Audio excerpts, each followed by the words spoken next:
That is splitting of signals, जिसको हम कहते हैं स्पिन स्पिन कपलिंग। इसमें हम स्टेप बाय स्टेप चलेंगे। सबसे पहले फॉर एग्जांपल हमारे पास ये कंपाउंड है जो है 112 ट्राइब्रोमो इथेन।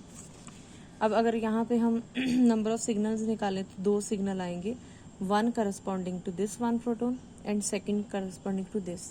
इसका मतलब ये है कि हमारी एक्सपेक्टेशन क्या है कि अगर हम इस मॉलिक्यूल का NMR रिकॉर्ड करें और वी कैन से कि हम PMR रिकॉर्ड करें तो ये हमारे पास 2 सिग्नल आने चाहिए। बट जब हम इसका एक्चुअल PMR देखते हैं तो वो इस तरह का आता है, यानी कि वो सिंगल इस तरह से पीक्स नहीं है, रैदर देन कि उनकी स्प्लिटिंग होती है। एक में 3 पीक्स हैं और एक में 2, तो टोटल मिला के कितनी पीक्स हैं? 5। अब ये 5 पीक्स कैसे आई उसको देखते हैं। नाउ इसका मतलब ये है कि जो सिग्नल होता है हर एक सेट ऑफ इक्विवेलेंट प्रोटोन का, जैसे यहाँ पे 2 इक्विवेलेंट प्रोटोन है और यहाँ पे एक ही है, तो ये जो सिग्नल होता है जो हम एक्सपेक्ट करते हैं कि एज ए सिंगल पीक आना चाहिए, एक्चुअल में क्या अपीयर हो रहा है? In the form of groups of peaks, और इसको हम कहते हैं splitting of, this is known as splitting of PMR signal. अब ये स्प्लिटिंग किसने की है? तो ये जो एक्सपेक्टेड था इससे एक्चुअली ये क्यों आया?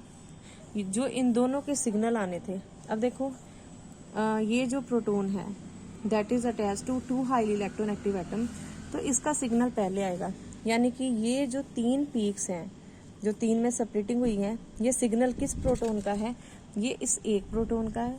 और ये जो 2 पार्ट्स में स्प्लिट हुआ है ये सिग्नल इस CH2 प्रोटोन्स का है। दूसरी चीज आपने ये याद रखनी है, ये एक प्रोटोन का सिग्नल है तो इसकी हाइट छोटी होगी क्योंकि एरिया उसके अकॉर्डिंग कम आएगा, और ये जो 2 प्रोटोन्स का है वो इससे डबल होएगा। तो हमें दिखने में ही पता चलेगा that this signal correspond to signal due to 1 proton, this one, and this signal is because of these CH2 protons.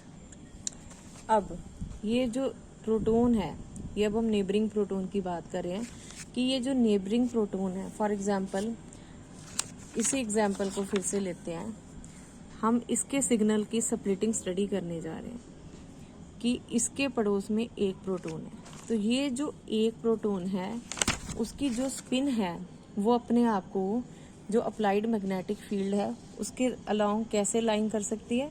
This is along the field and this is opposite to the field. ये along the field है और ये opposite to the field है।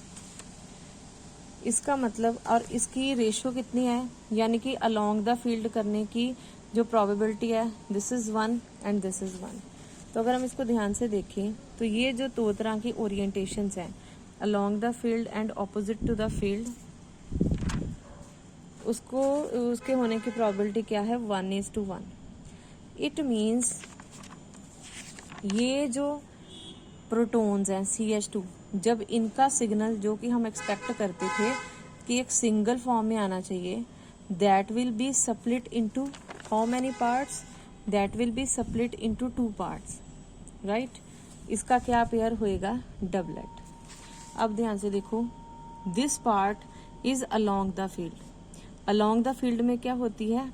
D shielding, और opposite to the field में क्या होती है? शील्डिंग। इसका मतलब ये है कि सपोज करो ये डेल्टा वैल्यू है, लेट्स से 7, ठीक है? जस्ट इमेजिन कि 7 पे ये वैल्यू आ रही थी, तो आप देखोगे कि ये जो सिग्नल है ये स्प्लिट होके 2 पार्ट में आएगा। अब ये जो दोनों पार्ट है ना, अब यहाँ पे होएगा 7 का मतलब ये जिसमें अलाइनमेंट यानी कि जिसमें डी शील्डिंग हो रही है तो वो थोड़ा लेफ्ट की तरफ होएगा पार्ट, और जिसमें शील्डिंग हो रही है वो थोड़ा राइट की तरफ होएगा पार्ट। और ये जो दोनों पीक्स हैं, क्योंकि इनकी इंटेंसिटी 1:1 है, तो ये दोनों पीक हाइट वाइज सेम होएंगी। हाइट वाइज मतलब रेशियो सेम होएगी, क्योंकि ये क्या है, इनके होने की प्रोबेबिलिटी क्या है? सेम। तो मैं इसको रिपीट कर रही हूँ, जब भी नेबर में एक प्रोटोन होएगा, अब उस प्रोटोन की जो अलाइनमेंट है वो 2 तरह से हो सकती है, along the field, opposite to the field. तो वो जो CH2 के प्रोटोन का एक सिंगल आना था, पीक आनी थी, एक सिंगल सिग्नल आना था, इसको स्प्लिट करेगा 2 पार्ट्स में। इसको स्प्लिट कर रहा है 2 पार्ट में। 1 that is along the field, वो उस वैल्यू से थोड़ा सा लेफ्ट की तरफ आएगा, और जो दूसरा है वो उस वैल्यू से थोड़ा सा राइट की तरफ आएगा। और इसकी रेशियो क्या है, दिस इज 1:1, क्योंकि एक प्रोबेबिलिटी इस तरह से होने की है और एक ही प्रोबेबिलिटी इस तरह से होने की है, इसको हम कहते हैं doublet and ratio is 1:1। So अब आगे डेफिनेशन है, the splitting of a PMR signal due to the different spin states of the neighbouring proton, इसको कहते हैं स्पिन स्प्लिटिंग। और स्पिन मल्टीप्लिसिटी क्या होती है कि ये जो सिग्नल्स हैं इनका 2 में टूट जाना, 3 में टूट जाना, इसको कहते हैं स्पिन मल्टीप्लिसिटी। अब हम आते हैं नेक्स्ट पार्ट की ओर। तो ये जो हमारी एक्सपेक्टेशन थी कि ये जो सिग्नल है that was corresponding to the CH2, क्योंकि इसके साथ एक इलेक्ट्रोनेगेटिव एटम है तो ये अप फील्ड आएगा, जिसके साथ 2 हैं तो वो डाउन फील्ड आएगा। तो ये एक्सपेक्टेशन थी, बट एक्चुअल में ये सिग्नल इस तरह से अपेयर होगा इन the form of doublet. Now अगर 2 प्रोटोन हो, यानी कि वो जो CH था उसकी तो नेबर में 2 प्रोटोन थे, अब हम इसके सिग्नल की स्प्लिटिंग स्टडी करने जा रहे हैं that is affected by these 2 proton. तो ये जो 2 प्रोटोन हैं, आपको 2 अलग कलर नजर आ रहे होंगे, that they can arrange themselves along they can arrange themselves in these 3 forms. दोनों ही अलोंग द फील्ड है, एक अलोंग एक ऑपोजिट, दूसरे में पहला ऑपोजिट दूसरा अलोंग, और तीसरी प्रोबेबिलिटी क्या है कि दोनों ही क्या हो जाएं, ऑपोजिट।